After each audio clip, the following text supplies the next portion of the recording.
Lal Bahadur Yadav gram Taraya Varanasi से आप लोग के बीच में वीर रस का बिरहा आल्हा खंड से भेज रहा हूं। ये बिरहा YouTube पर लाल बहादुर यादव बिरहा चैनल पर सुनने को मिलेगा। आप लोग लाइक सब्सक्राइब से जरूर कीजिएगा। सभी बिरहा प्रेमी लोग को नमस्कार प्रणाम। बा मास्टर भूमिका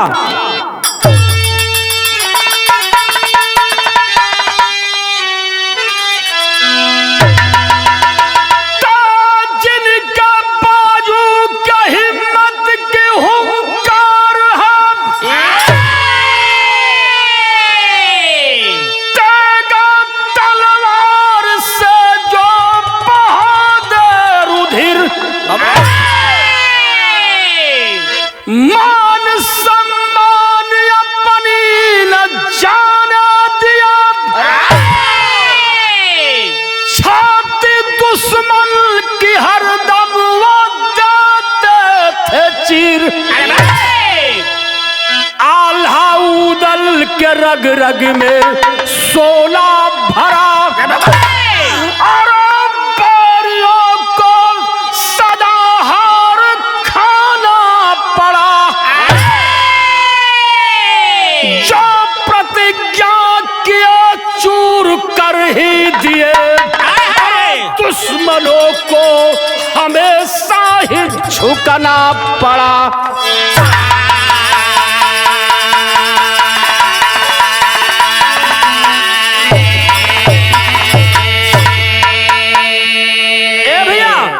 लेकिन मास्टर कव्वाली का टुकड़ा लगल, कौनो कव्वाला कव्वाल से कहत रहल, कौनो गायिका गायक से कहत रहल।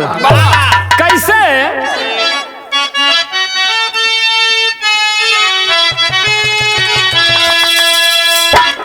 अरे मैं नाजे हुस्न हूँ,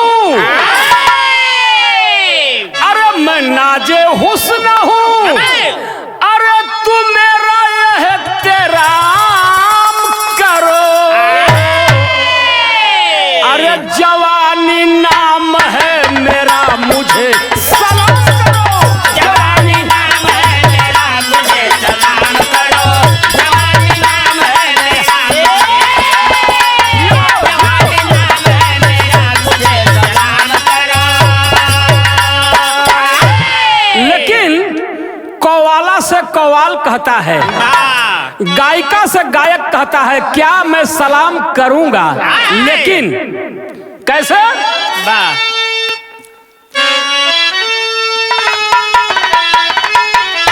अरे तुझे सलाम करूं, तुझे सलाम करूंगा, मगर एक काम करो,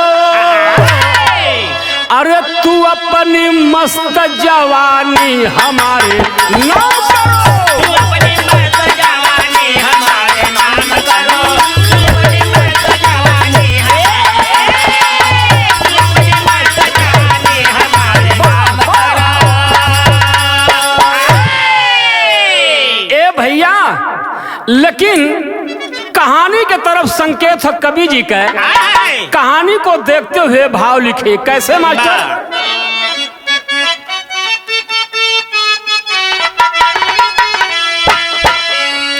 अरे साले हिजड़ा तो सुनो, अरे बाह को फुलाओ ना, अरे टुकड़े टुकड़े कर दूं आंखें तू दिखाओ ना,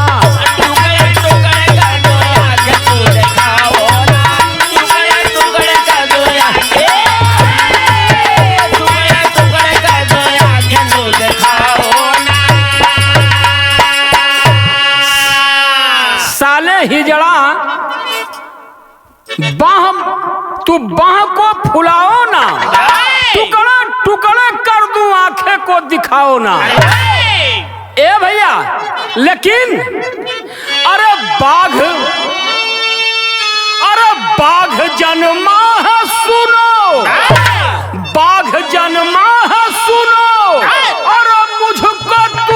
समझाओ ना, अरे टुकड़े टुकड़े कर दूं आंखें तू दिखाओ ना, टुकड़े टुकड़े कर दो आंखें तू दिखाओ ना, टुकड़े टुकड़े कर दो आंखें, टुकड़े टुकड़े कर दो आंखें तू दिखाओ ना। बड़ी अच्छी लाइन कवि जी लिखल है, जौहरी के अंदर भाव कवि जी लिखल है।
मौका यह रहल, अपने मंत्री जी से कहला कि काशी नगरी में चलना है और चल करके बाबा भोलेनाथ, बाबा विश्वनाथ जी का दर्शन करना है।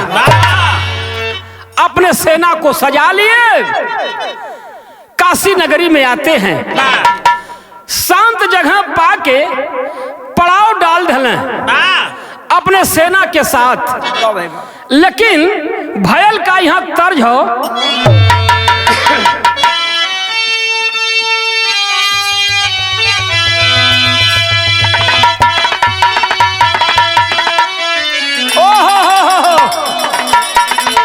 हमारे रामदेव गुरुजी बड़ा मचल के गाँव है। कैसे हो?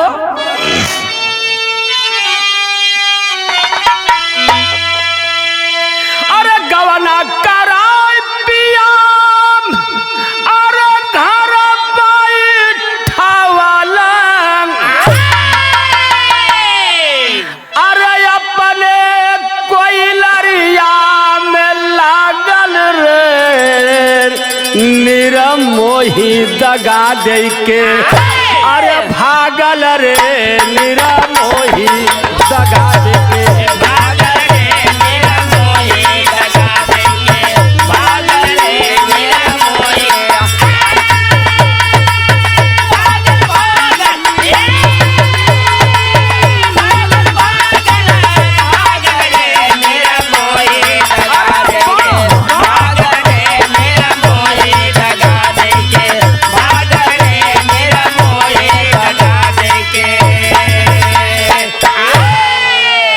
लेकिन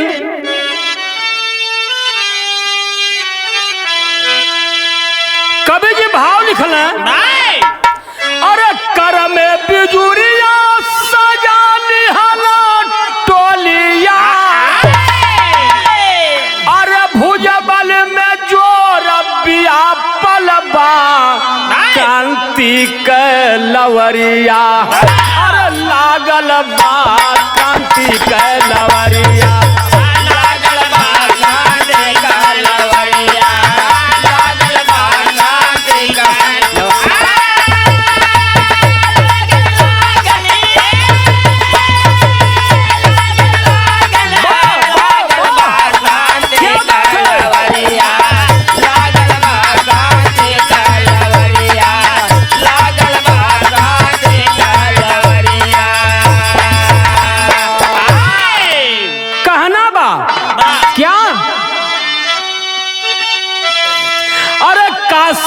नगरिया में और गैला नियराई और डाले है पड़ाव शांत जगह पाई। डाले है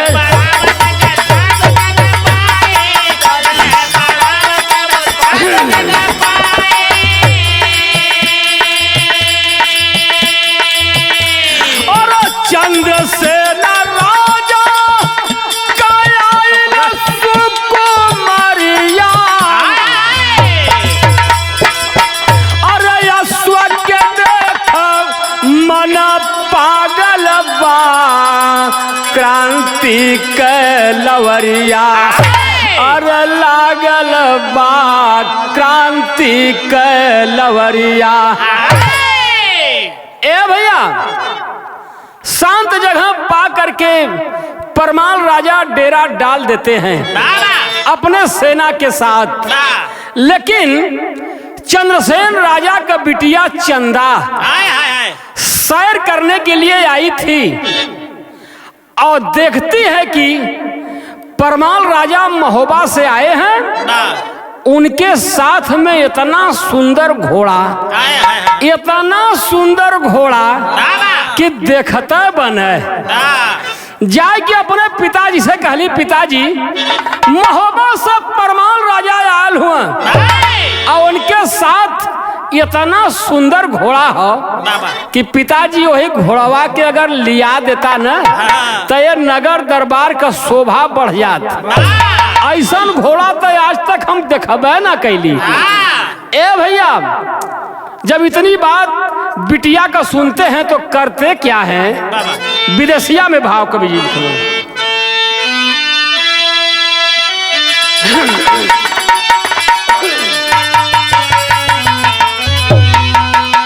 अरे चंद्रसेन राजा का अरे बिगाड़ लई मानावा हो अरे घोड़ावा के लेके अइले अरे अपने नागरिया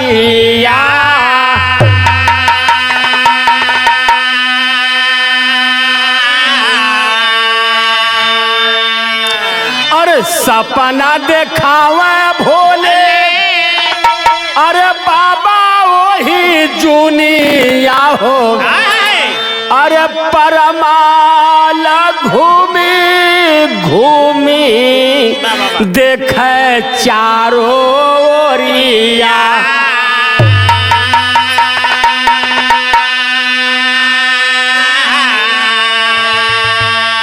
ए भैया बिटिया का बात मान के चंद्रसेन राजा जहां की परमाल राजा का पड़ाव पड़ा था वहां पर आते हैं।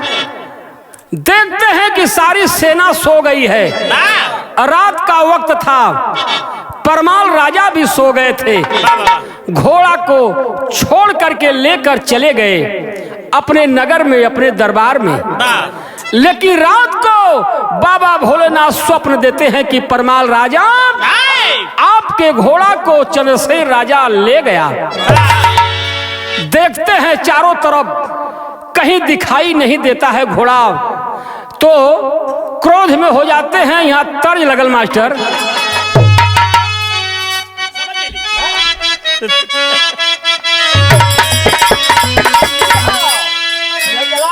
यह तर्ज हो वाह और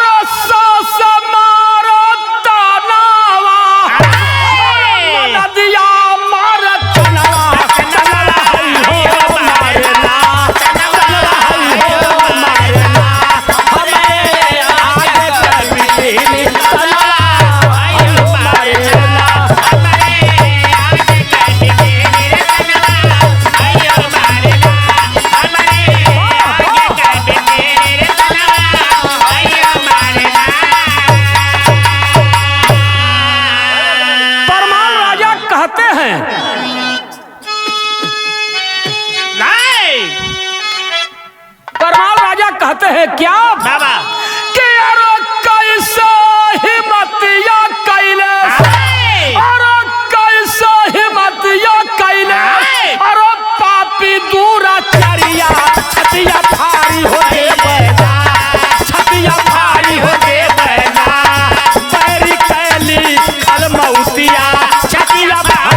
मौत लिखा है, जो कि चोरी से मेरा घोड़ा ले गया।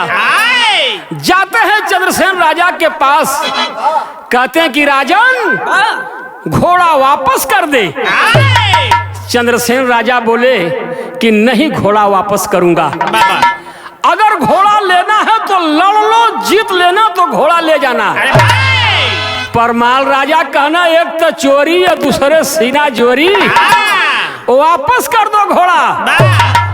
लेकिन चंद्रसेन राजा मानने को तैयार नहीं हुए। ए भैया, दोनों ओर से युद्ध छिड़ गया। लेकिन तेरी में भाव कभी लिखल,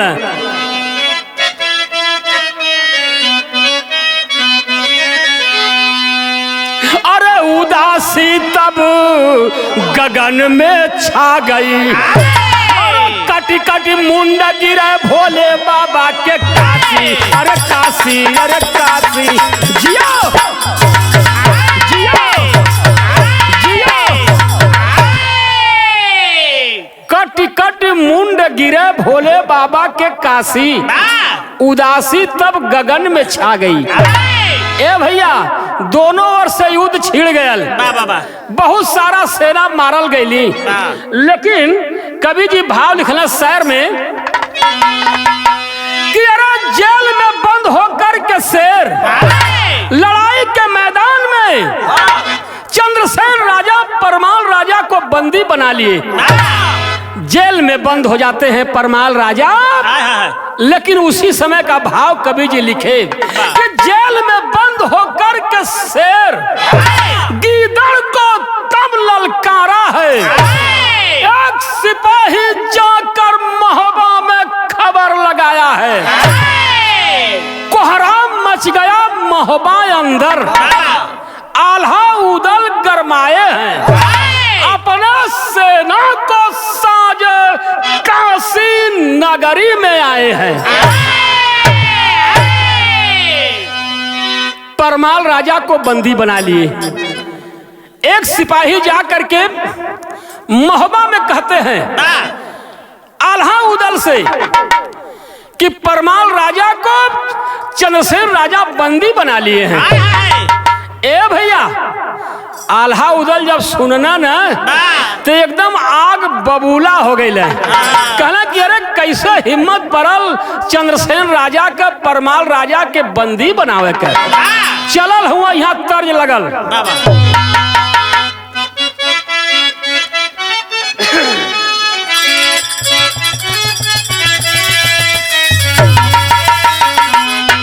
कौनो दुल्ही का दुल्हा परदेसी हुआ, कई साल तक परदेश रह गए ना। दुल्ही फोन करे तब अब आइब तब आइब कह के बहका दे।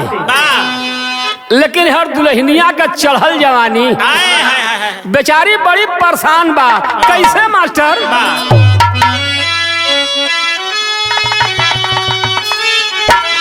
अरे मन कर सिलवट पे लोढ़ा से कुछ दी जवानी रजाऊ।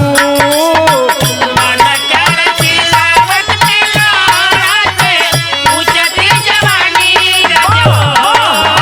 मन कर सिलावट पे लोढ़ा से कुछ दी जवानी रजाऊ।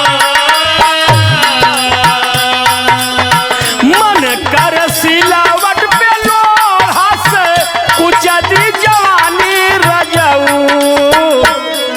अरे कौनो सावत साथ काटा तारा चानी लगा के मच्छर दानी रजाऊ। कौनो सवाल के काट बड़ा जानी लगा के मच्छरदानी रजाऊ।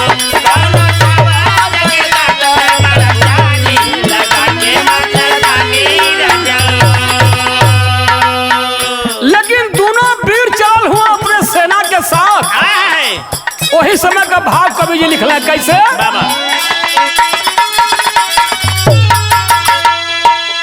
अरे दोनों वीर चलल कई साल, अरे बढ़ल परेशानी भैया।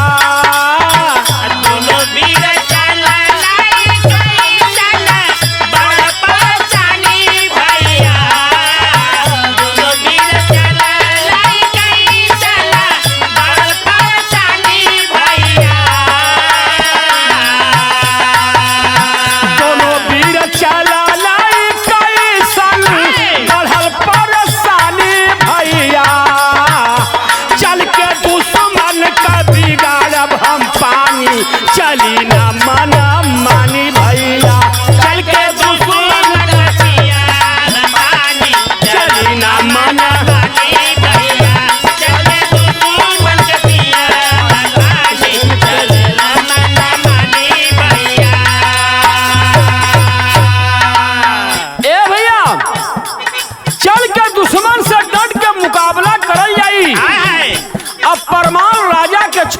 गई। हल्ला मच गया कि मोहब्बत से आल्हा उदल आयल हुआ। चंद्रसेन राजा के दुल्ही के मालूम हो गया, अपने सैया से कहत हैं कि सैया हम कुछ कह चाहता नहीं आपसे। का कहनी?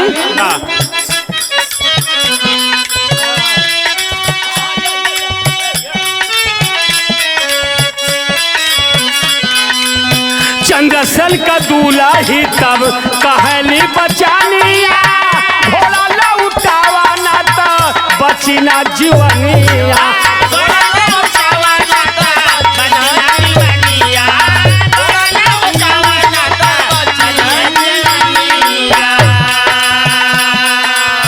आल्हा उदल चाले सीना तानी, आल्हा उदल चाले सीना तानी, कैसन मन मानी भैया। क्या बात है, क्या बात है।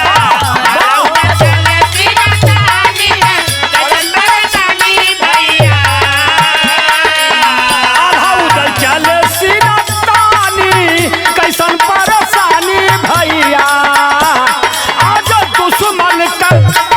दुश्मन का पानी दे बिगाड़ी, चली ना मन मानी भैया।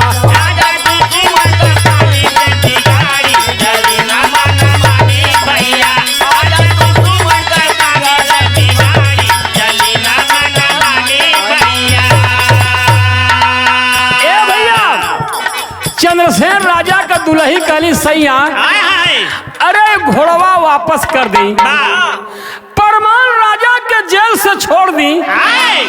आल्हा उदल आ गल हुआ, आज तक उनसे कोई पार ना पौलेस, कोई लड़ाई में जीत ना पौलेस।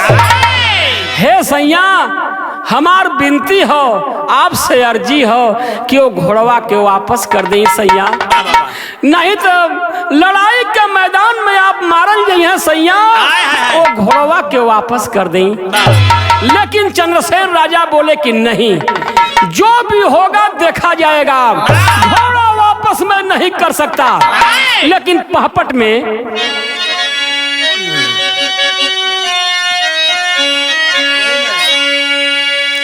अरे जब लूटा तू मांगी का संधुरावा अब सजनवाना, अरे नाता जी अब हो जाई महुरावा अब सजनवाना।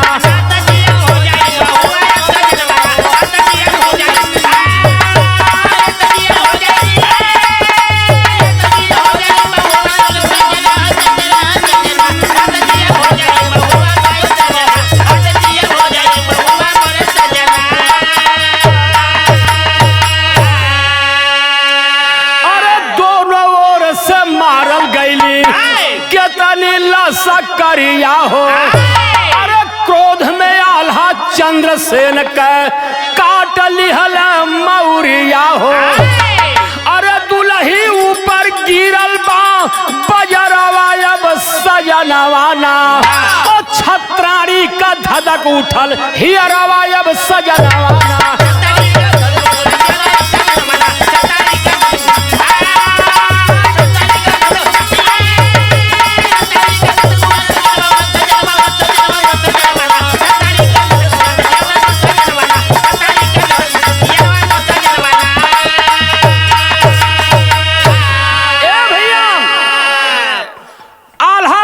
साथ युद्ध छिड़ गया।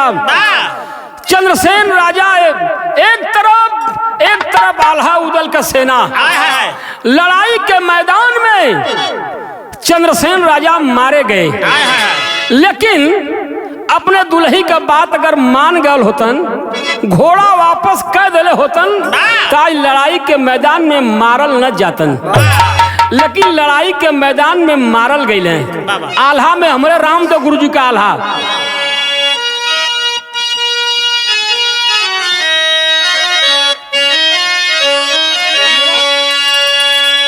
बाबा अरे जीत के लड़ाई आल्हा, अरे उदल वही समैया।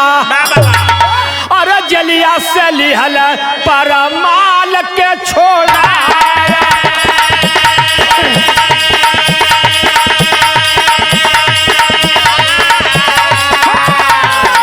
लसिया का लागल खरियान रनवा में अरे गिद्ध कौआ खाए लगल बिचवे में जा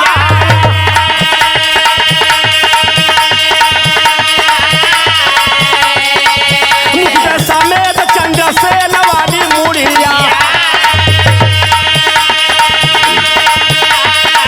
अरे गिद्ध अपने चोचिया में लेहलस दबाया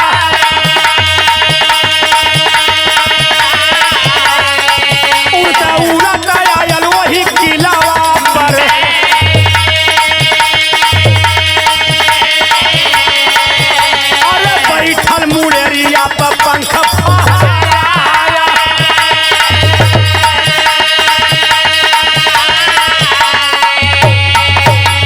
ए भैया लासन के खरियान लग गल रण मैदान में गिद्ध कौआ उतर के लाश के खाए लगल चंद्रसेन वाली मुड़िया गिद्ध अपने चोंच में फंसा के उड़त उड़त गयल कहां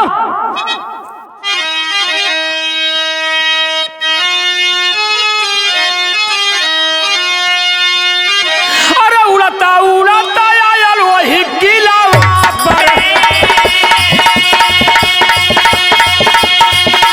अरे बैठल मुड़रिया पर पंख फहराया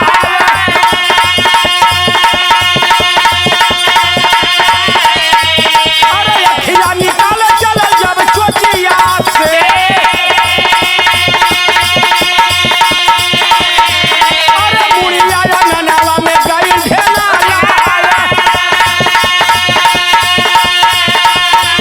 अरे रानी अपने राजा का देख के चेहरा अरे पीटी पीटी छाती रोवे लगली बौरा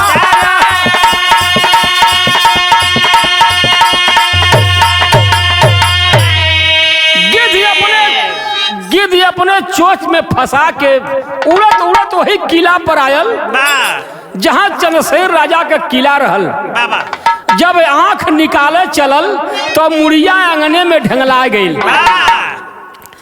रानी अपने राजा का मूड़ी छीन गईली कहली ओ हो अरे सैया अगर हमार बात मान गल होता तो आज आपके रण मैदान में मौत न होत लेकिन हमरे बात के नाम मल्ला ए भैया लेकिन वही कटल की मुड़िया से आवाज आइल शक्ति रहल ना ऐसा शक्ति रहल कि वही कटल की मुड़िया से आवाज आइल कि मैं कुछ कहना चाहता हूं जा करके जौने घोड़ा के पीछे हमार मौत भइल वही घोड़वा का मौरिया जाके काट लिया हमके स्वर्ग में शांति मिल जाई ए भैया अपने सैया का बात सुन के चंद्रसेन राजा का दुल्ही के याद आ गया कि सैया हमसे कहले रहला न कि लड़ाई जीत के जब हम आई तो हमार तू आरती उतारिया ई बतिया आज करेजा में सालत बा चंद्रसेन राजा का दुल्ही रोवत है लेकिन खड़ी के अंदर भाव कभी जो लिखला है मास्टर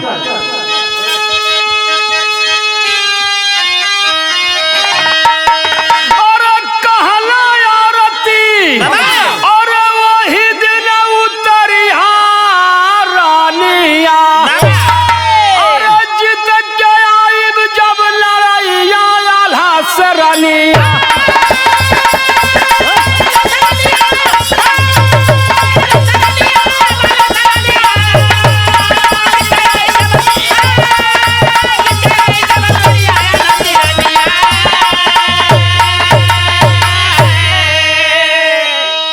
सैया तुहार बात अधूरी रह गई आप लड़ाई में मारल गईला सैया अब हम केकर आरती उतारब लेकिन अपने सैया का बात मान के वो घोड़वा का गर्दन काटे चलली।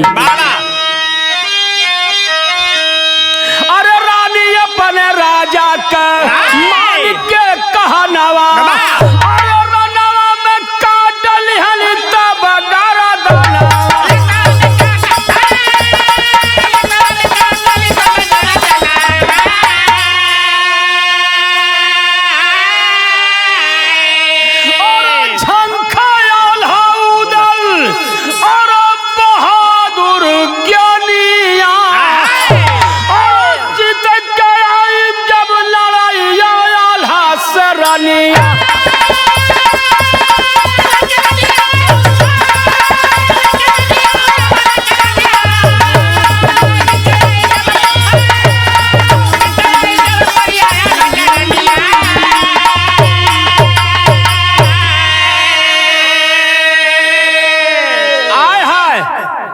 जाय के घोड़ा का गर्दन काट दहली कि हमरे सैया के स्वर्ग में शांति मिल जाई। काहे से कि घोड़वे के पीछे न मौत भइल। ए भैया, अरे घोड़वा के देख आल्हा उदल गर्दनवा, अरे झंख पर माल नाही भइल मिलना।